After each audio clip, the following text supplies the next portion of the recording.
Buonasera e ben ritrovati con l'informazione flash di News Sicilia. I principali titoli del pomeriggio. È pronto l'esposto in procura da parte di Antonino Randazzo in merito alla situazione della discarica di Bellolampo a Palermo.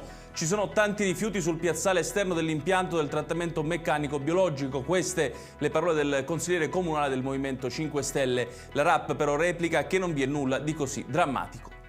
Sequestro di 2 milioni di euro di beni ai danni di un imprenditore nisseno attivo nel settore del marketing e della comunicazione. Secondo i finanzieri non avrebbe presentato le dichiarazioni dei redditi e dell'IVA per diversi anni. Versa in gravi condizioni un operaio della raffineria ISAB Nord del petrolchimico di Priolo Gargallo, rimasto coinvolto in un incidente sul lavoro. L'uomo cinquantenne, dipendente di un'impresa metalmeccanica, è ricoverato in prognosi riservata al Cannizzaro di Catania.